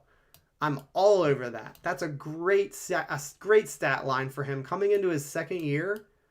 I'm actually thinking a little bit less because of all of the weapons that we have. Crowder, Cole, Mims, Elijah Moore, Corey Davis, Herndon, all of the running backs. I'm thinking a little bit less for this year, and then that third year is where you really want to see him take that next step. And that's kind of my expectation. He's going to be around 500 to 700 yards and 4 to 6 scores, in the air. But I think it's extremely important that he has a good season. Let's go ahead and talk a little bit about the kind of role. So we know he's a wide receiver, but what kind of role, what kind of expectations for where are they going to have him on the field? What are they going to have him doing? What kind of routes are they going to have him running? Chad, why don't you go first? Mike went first last time. What kind of role do you see him playing on the team this coming season? Well, I mean, for one thing, we know we're going to be running a run-heavy zone type of offense, and I know that it's not, and maybe him being quiet is a good thing in this scenario, but I want to see him making some killer blocks downfield. I want to see him lead blocking 20, 30, 40 yards down the field in front of Tevin Coleman or whoever we have running the ball for us. I think that honestly is where he could make one of his biggest impacts. Beyond that, I think there's always going to be a place for him on those intermediate to deep routes. He's just too good of a talent to not take advantage of those opportunities. I don't see him as a short route kind of player or kind of receiver, but I think he's going to continue to make plays just like that, like what we're seeing right here. This deep end right here, this deep end cut. And this is actually a nice little play by Sam. We haven't seen too many of those in these highlights, but this is a nice little play by Sammy boy here. That's a pretty. Wait a minute, what the hell is this? He didn't catch a touchdown last year, did he? That was the 2-point conversion. Oh, right. I was about to say he didn't catch a touchdown last year. Yeah. So, Mike, what do you got? What kind of role will he have on the team? I mean, I think, obviously he's got the size to be a blocker, and I agree. I think his contributions to make, regardless of whether it's passing game or running game. But I think Michael LaFleur already showed his cards when he compared Mims to Kevin Durant. In terms of that wingspan that Mims has, 78 inches versus 88 inches that Kevin Durant has, so not necessarily in the same ballpark as Kevin Durant. If anyone's ever seen Kevin Durant in person, he looks like an alien because his arms are so freaking long. So 10 inches less is not necessarily a drastic reduction, but they're gonna leverage exactly what you guys are talking about. They're gonna put him on deep posts, ins and outs, and they're gonna as long as that ball is anywhere within 7-8 inches of Denzel Mims' body, they're gonna leverage his ability and his ability to move his body to where it needs to be to catch that ball. And I think I wouldn't want it any other way. So I think the proof is in the pudding. The real question is, can he develop that chemistry with Zach? And does he get the enough looks given how many tools that we have on offense with the other players that you named, Elijah Moore, Herndon, Crowder, and then of course Corey Davis coming in. But I think that's exactly, for the second year, that's exactly where you want Mims, because when they do go to him, I think I'll be expecting him to make the big play, and he could be that game changer that we all want him to be. So I think it'll be pretty exciting. Very cool. Grant Rude says, I think Moore is going to get the most targets this year on short yardage throws, kind of like what Crowder did this past year. Mims and Davis are going to split those intermediate routes, those longer routes. He said it's going to be a killer combo if it all works out, if everybody can stay healthy and build chemistry, etc., etc. Jason Rhodes says, Mike, John, Chad, there's only one reason Mims will break out this year. No Sam. It's kind of fair, to be honest with you. I'm not a hater on Sam, but that was one thing that frustrated me a lot last year, as I just felt like he never really actively seemed to want to build a chemistry with the guy. And it was super frustrating to watch. Basically the ball not go his way. All right. Let's keep it going. Sean Bennett says, I'm going to say about 52 catches with 28 third down conversions. That would be wonderful. I really do think his role on offense is going to be those back shoulder throws that a lot of people are hyping Zach Wilson for, is his exquisite timing accuracy on those back shoulder throws. This is actually a really good example on this play. This would have been a perfect opportunity to use the back shoulder fade because the DB's back is turned to the quarterback.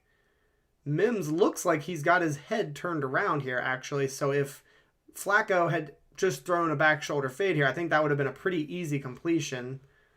I think that's where he makes his mark this season. I think he and Corey Davis are going to be doing a lot of back shoulder throws with Zach Wilson. So that's my role. Hopefully red zone target as well. I hope he gets some looks in the red zone. That would be great. Holy shit, we've got Craig Collins. My man. Craig Collins is never on these streams, and it's great to see him in the chat. He says, in my opinion, Mims is going to be huge this year. You're not the only one that thinks that way. I am cautiously optimistic, but damn, if he and Davis and he and Moore, Crowder, Cole, all these guys, Davis, there's a chance. There's a real good shot. Oh, it's great to see you, Craigie. Too much ball to spread around. I agree. Mark says, I think the pass performance isn't going to be as important as the amount of chemistry that each wide receiver is going to have with the quarterback. Yeah, I think we've talked a lot about that on the streams. Zach has to develop chemistry with somebody. He has to have a go-to guy, somebody that he feels super comfortable with. It's going to be really, really interesting to see who he develops that chemistry with. It would be awesome if it was with Mims. Just throw that out there. Absolutely. Let's see. Yeah, Gase is a moron. Darnold only marginally better. Agreed. Hader Ali, he says Mims is a bigger, faster, and better Dax Milne. Young Zach is going to love throwing to Mims. I agree. That part I do agree with. Anything thrown to Mims on the outside, back shoulder, jump ball, it's going to be a reception. I agree. Mims is going to fight for the ball, and I think that Wilson will fall in love with that. Sean Bennett says, oh, wait, there's 17 games. Maybe 60 catches and 720 yards. That is a good point to make. All right, lots of chat. You guys have been going nuts. This has been one of our busiest streams in the chat. It's been great interacting with you guys. Thank you so much for being here. If you are new, we have a couple of new people in the channel, or watching the stream, I should say. We are giving away this mini helmet signed by Wayne Corbett on September 1st. We got to hit 1K subscribers, so help us out. Support the channel, and thank you again for all the support you guys have been giving us. Yes, Gumball says, and he has an underrated part of his game is the blocking. And Chad alluded to that earlier. I think he could be the best blocker on the team already in terms of the wide receivers. So I think that's an important role, especially when we're running these outside zone these runs on the outside.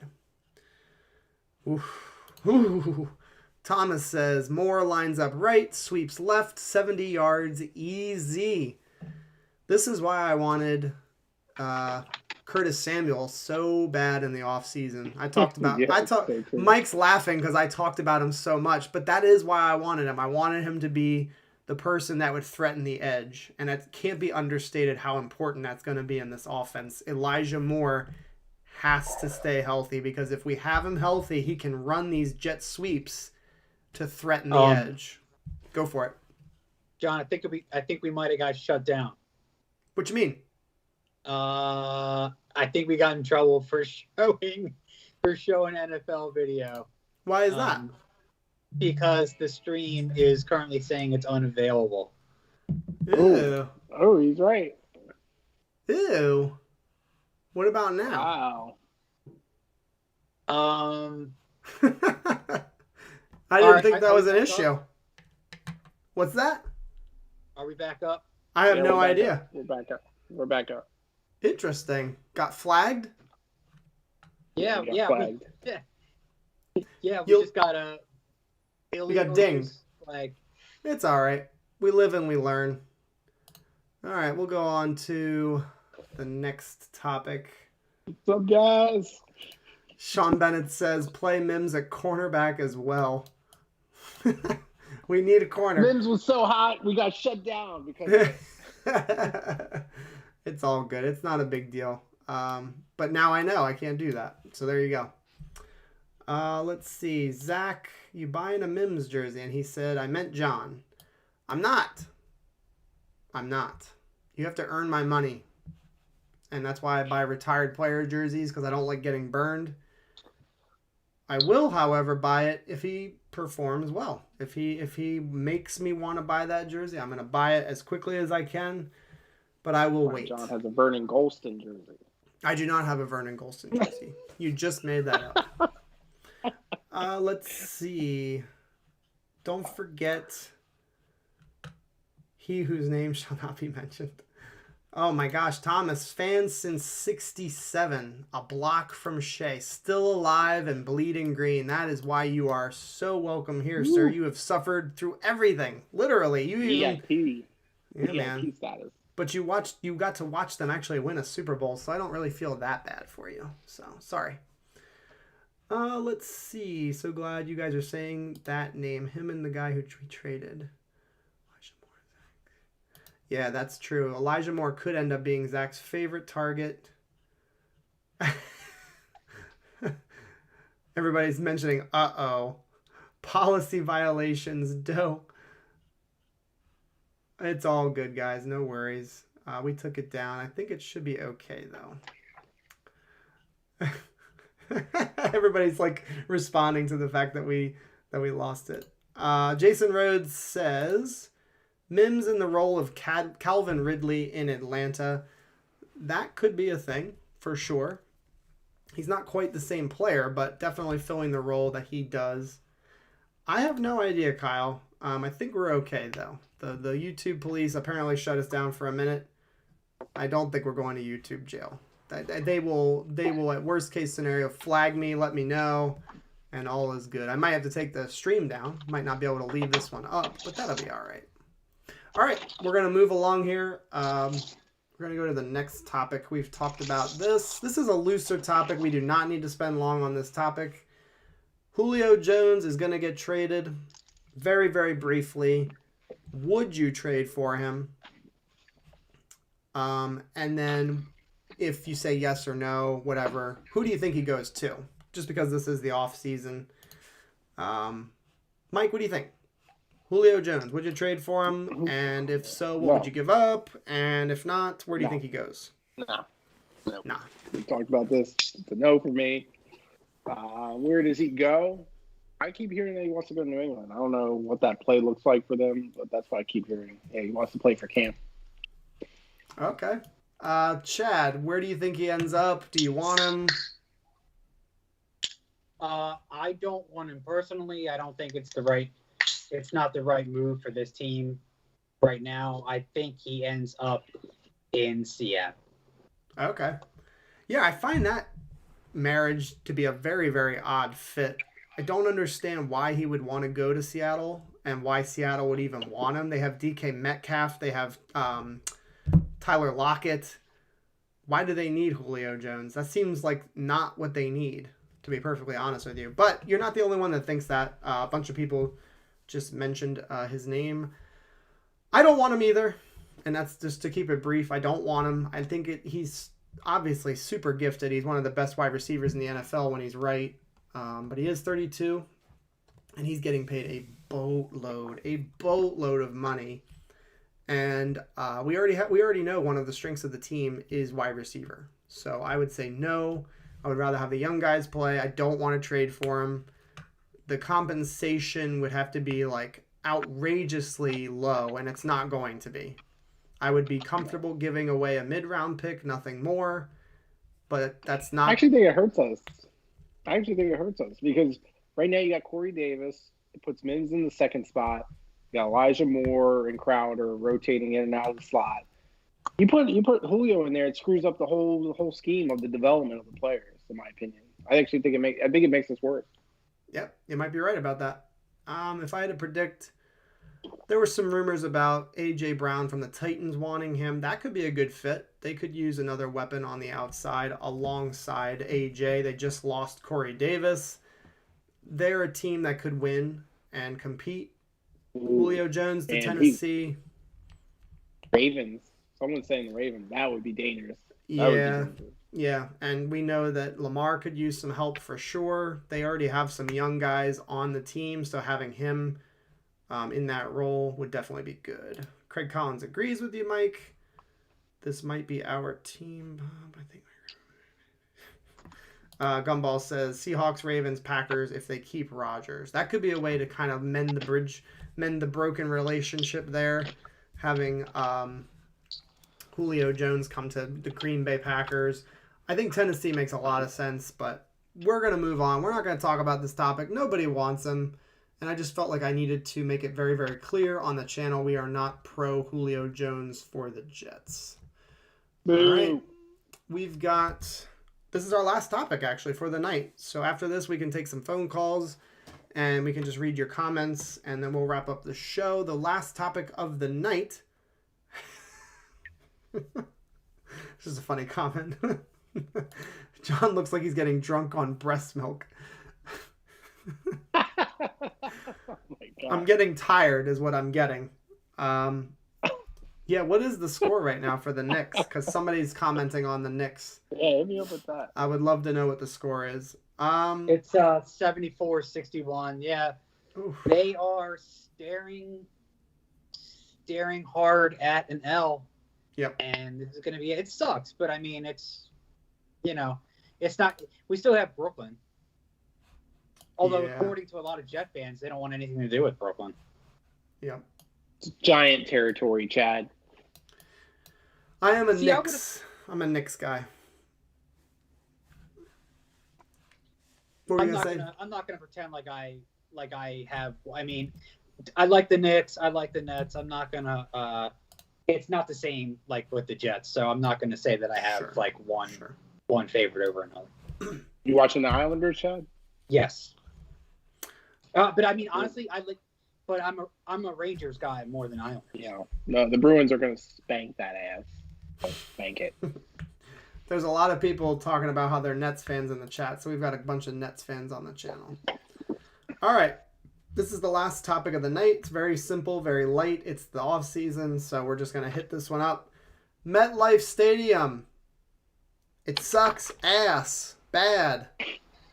Probably one of the worst stadiums that's new in the NFL, or fairly new, I should say.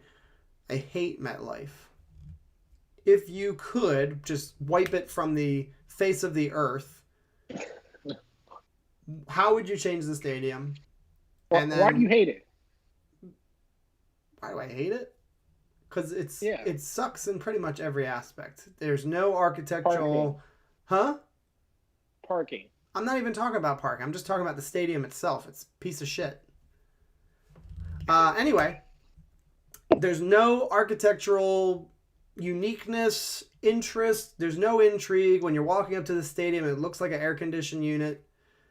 That's true. That's true. I feel like we don't have a home field advantage. When I go to games, I frequently get irritated because I see too many fans of the opposing team in the stadium. So anyway, real quick, if you could wipe it off the face of the earth, how would you build a stadium? What kinds of things would you want in the stadium? What kinds of things would you would design? And then if you couldn't do that, what's one thing that you would change about the current stadium? Mike, you're going first. And apparently Mike loves MetLife Stadium, so I've offended him. It's great. It's the best place. It's like Disney World. Let me make sure I got your question. What would I do to make MetLife better? And if you couldn't make it better, what would be my design to replace it? Did I get that right?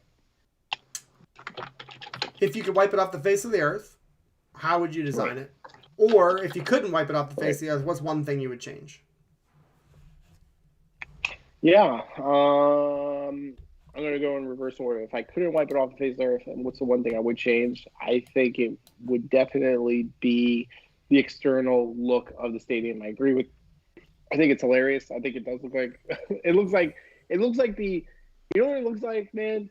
It doesn't look like a air conditioning unit, like a window unit. What it looks like is if you ever go outside your house and you look at your HVAC unit, the box, the big kind of electrical box thing where your fan is that sits outside your house. That's exactly what that stadium looks like. If you take the fan out and you put little seats in there, you got MetLife Stadium. That's exactly what that stadium looks like. So I agree with John. It's ugly. All right, keep going. So what I would definitely change the external look of it. I guess, if we ever got to the fan base where we could sustain our own stadium and break away from the Giants, I think I would like to see something called the Terminal. I don't know. That's kind of cheesy, but I don't know what I would want for the Jets. It would have to be. I would want something that's kind of more cutting edge, more modern than what I feel like we have. I feel like the Jets have always been a modern team. I don't know if I might be on my own island with that, but we don't stick to the same stuff that some of the other teams like the Browns do or that the Steelers do. I feel like the Steelers and the Browns and some of these other teams, they don't really change up. I mean, they change their uniform designs up a little bit, but they don't really do anything. I feel like the Jets is a more modern team, so we deserve a modern stadium. So if I could change anything on the current stadium, MetLife, I would change the external look because it does look fugly. But if I was going to tear it down and I was going to do something different, I think it would be cool. It doesn't really fit our theme, man. So, Chad, I'm not saying that this is the right, but what I think is a cool idea for a stadium is to put it in the ground, like a pit.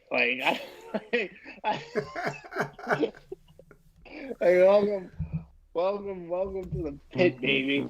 And you would be down at subterranean levels. But that or I'm gonna hit an alternate. Here's my 1A, 1B is kind of like a Coliseum, like a Thunderdome type of thing. Now that doesn't fit our theme. It doesn't really fit a budget at all, but those are kind of things that would make me excited to go into a stadium and do combat, go to combat. All right. You lost me at the pit, to be honest with you, but everything else was okay. Chad, what above ground stadiums would you be interested in building? Well, first and foremost,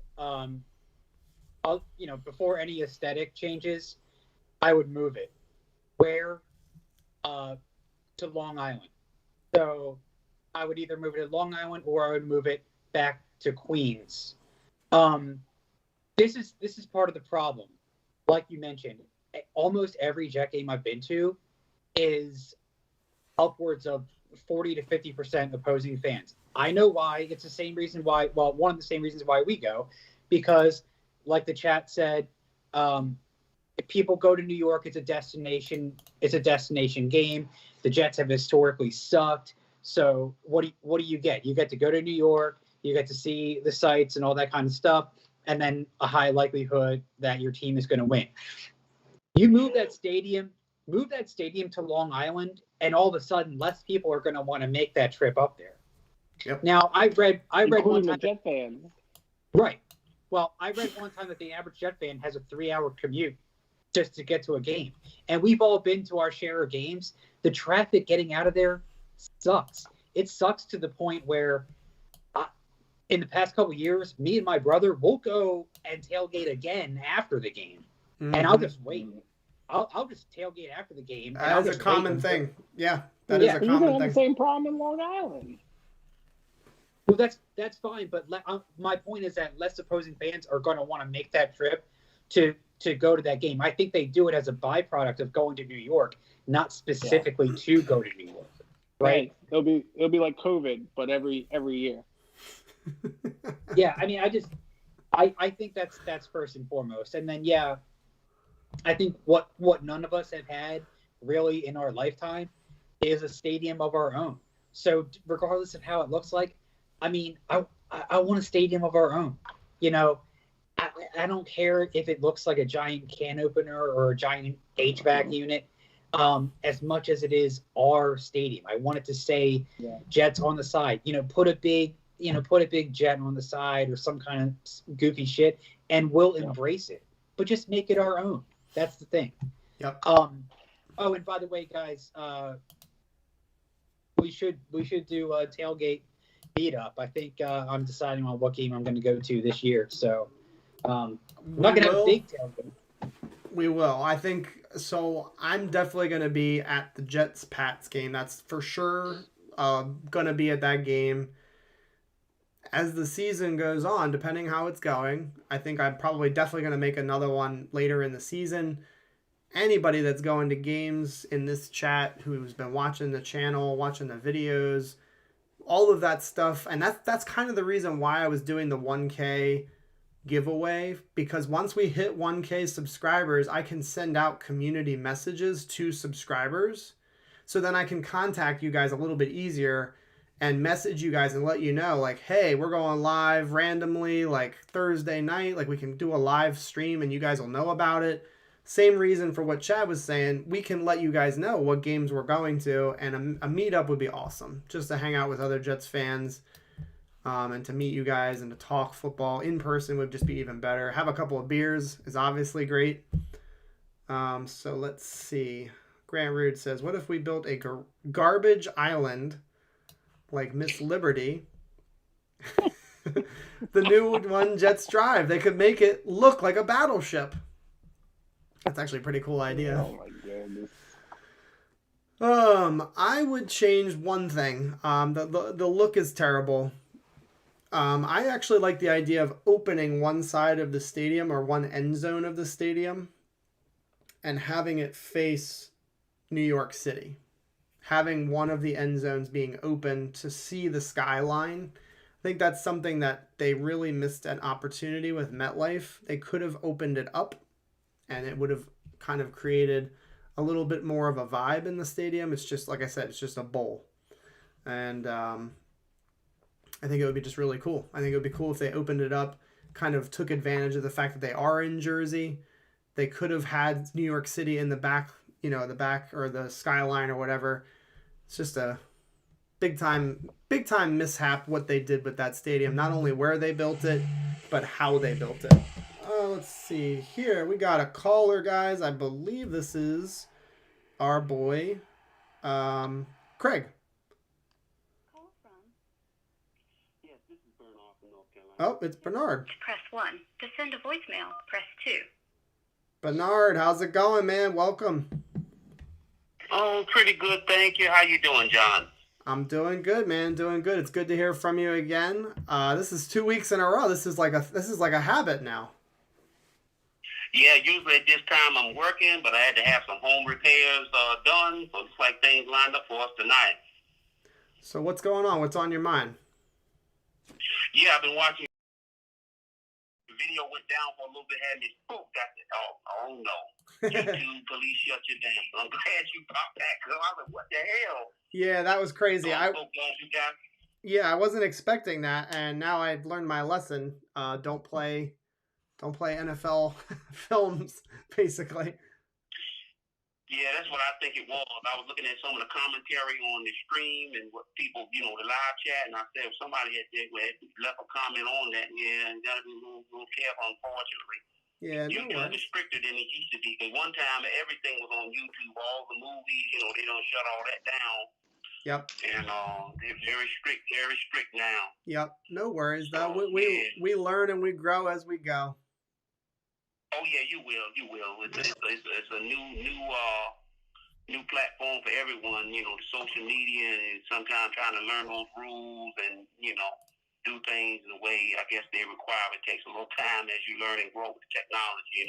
I've been watching your commentary. I know you were getting into the New York Jets and my man Chad. He had proposed about the stadium. I'm down with him on that. Unfortunately, because of the pandemic, that's really throwing a monkey wrench into things. But I think it's possible by 2024, maybe a lot of this pandemic will be behind us. The economy will be growing. And hopefully Zach Wilson and Robert Saleh will be everything they've been advertised. If that can line up, and I think if we can get to a Super Bowl and actually win a Super Bowl, at least get to a Super Bowl, then maybe ownership can go to the politicians and propose building a new stadium, and we'll have a little bit of leverage on that. There'll be a lot of energy around the team. We'll be in a strong position, and hopefully even non-Jet fans will want to check us out, prime time, and put the team back on the map as what they were under former head coach Rex Ryan. What do you think? Yeah, no, you're right. I think that's one of the things that sucks is we haven't had our opportunities in prime time. Again, if we can turn it around, we're going to start to see those opportunities. They could start doing that at the end of this year. If things start going in the right direction, the people are going to want to watch this team because they're so young. There's going to be a ton of energy coming from Robert Saleh. So they could get flexed by the end of this season, and we might have a couple of extra primetime games by the end of the season. I think so too. I like the formula that Joe Douglas has put together. It took me about a year or so to really figure out what his plan was. But looking at based on what he's done with his team, he's serious about building his team in the trenches. We've got our franchise quarterback. I believe Zach Wilson is the real deal. I believe this kid is everything as advertised. Some people, had questions because he came out of BYU. So in a lot of people's minds, even though I don't watch a lot of college football, people who do, they kind of think, small program, rinky-dink, that kind of thing, how he's going to translate to the pros. And I think people get fooled by his appearance. They see his picture, see that cute little smile. Don't let that fool you, man. Yeah. This dude is deadly. Yep. He is deadly. He's the real deal. I watch him play. I've actually gone on YouTube and actually seen some games, more than highlight stuff, to watch him play. And the way he works is brilliant. This young man is brilliant. I think the biggest thing with him is to just, get a little bit of refinement under the NFL system, gain some weight, get in the weight room a little bit. And if they can do that, keep him healthy and in one piece, don't let him get hurt, because that could set back his development and progress. Integrate this new West Coast, which seems to be tailored to his ability. And based on what I saw at BYU, some of the formations and stuff they ran over there was very interesting. It was more pro-like, it wasn't college-y, like you see a lot of college football, a lot of read option, that kind of thing, like RG3.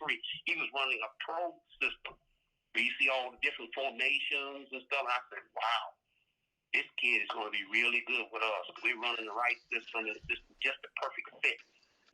Yeah, absolutely. And I've kind of been looking ahead. I kind of like to look ahead a little bit. I know I'm a little early, but I've been looking at some of the content providers on YouTube who put up their 2022 draft. And some of us had us taking Evan Neal, some of us Derek Stingley, and Kayvon Thibodeau. And I want to get your thoughts on those three prospects. And if we can land either one of those guys, could that be the final piece to take us to the next level? So which players again? Yeah, three key ones I'm looking at right now is Evan Neal from Alabama. He's a 6'8", 380-pound monster. That's the guy I had my eyes on for right tackle. Because we've got our left tackle, but I'm looking for that other bookend to complement Mehki Becton. I think it would be scary. Freaky is scary. My mentality is to try to intimidate you. I want to intimidate you. I want to send a message.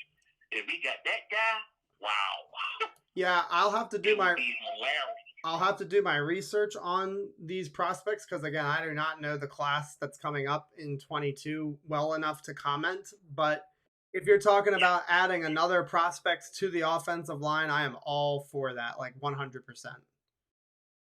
No doubt about it. I think that's the formula to success. Building the trenches, particularly that offensive line. You want to get the biggest, baddest, strongest cats you can. I remember the 1990s Dallas Cowboys. We had Larry Allen, Big Nate Newton, Mark 2NA. That line was massive. Yes. I remember those guys had their shirt hanging down, the guts, they were huge. They were like big elephants, running around and putting everybody on the ground. And Emmitt Smith was just going downhill. I want to see us use a similar approach. We got the small running back, Michael Carter. Let him, low to the ground, run behind these massive monsters. What do you think? Yeah, no, absolutely. I think that's the thing that's key to this offense going, is having the running game be the focal point, letting the offensive line control the line of scrimmage. And I think that's kind of what Joe Douglas' philosophy, that's what he's been saying since day one, is he wants the lines to be the strength of the team, both offensively and defensively. So that's kind of the direction I'm hoping. Thank you so much for calling, dude. Yeah, that's why I was very pleased that he traded up. I know the talk was that he was going to trade up for the monster guard. I'm talking about Vera-Tucker. Yeah. Which I was glad he actually pulled that off. It was quite a shocker. Moved up to 14 from 23 to 14, which was a great move for us. Some people criticize, because we gave up the 3. People tend to forget that other 3 wasn't our 3. We got that via the trade, Jamal Adams. Acquiring the extra third-round pick. So we really didn't give up anything but just one 3, technically speaking, Yeah, no, absolutely. Thank you so much for calling, dude. I'm gonna let you go, but thank you for calling in again this week. Hope you have a good rest of your week, and I look forward to talking to you again next week, hopefully, buddy. Yeah, and you take care too. Yes. And you have a good night. Yes, you do the same thing. Thank you so much, Bernard. Okay, bye-bye. All right, bye-bye. So, Chad and Mike, you can hear me, right? Oh, hold up. Wait a second. Audio problems. Don't worry. Turn Bluetooth off. And it's not letting me do that. Okay, let me just put my headphones back in. Hold on a second. Are you guys there? Oh, wait a minute. Hold on. Now try. Can I hear you now? I cannot. Hold on a second. Technical. Come on, baby. Try again. I hear you fine. John now sounds I hear you now. Can you hear me? Okay. Yeah, I can hear you. Okay, I think there was an issue with my headphones tonight. Because I was using the headphones for the first time. I'm not going to use them anymore. It caused a little bit of problems, I think, for our audio. So, all right. That is all I've got for this episode. Thank you guys again for tuning in. Apologies that we got shut down mid-show. Can't keep us down.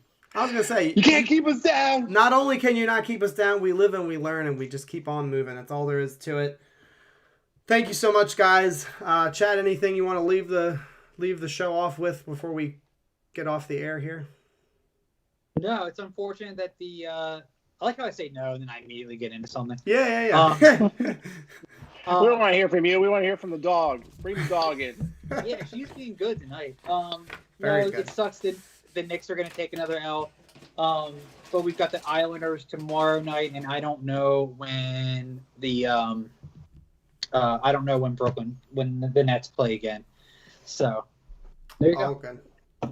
Yeah, it does stink that the Knicks are done, but I will say they are a very young team, and they really need another offensive threat on their team. I don't think they have enough firepower on offense. They're on the right direction though. They're young. They've got a good coach now. They're finally winning some games. It stinks they couldn't win one of these series in the playoffs, but I think next year they can definitely, get back to that spot, and I think they do a lot better. Mike, anything you want? Oh, go ahead. Sorry. No, and then if anybody cares, I mean, the Mets are in first place. Pretty good stuff. The Mets are going to have a run this year. Chad is 100% right. And I'm Jets and Mets, baby. Jets and Mets. All right, Mike, anything you want to leave the show off with before we sign off here? Like, subscribe. Big thank you. Yep. Big appreciation for the time you guys take out of your Wednesdays, work weeks. Some of you have great weeks. Some of you have shitty weeks, just like all of us on here, me, John, and Chad. And you still take the time to show up and contribute and support and to remind me of my Penny Sewell projection. And just know that not everyone, whether you stay a minute or whether you spend the full 2 hours with us, we greatly appreciate it. So thank you. Very well said. Thanks, guys, so much. Go Jets. Look forward to seeing you guys. There will be a video coming out this weekend. Before I go, I will show you it as a little teaser. We are going to have a video about our offense. Volume 3 of Keys to Success. We need to make some big plays down the field and in the air. That video will be released probably Saturday. And I hope you guys enjoy the content. That's going to do it. Go Jets. See you guys next time. Word from my daughter. Peace. Jets.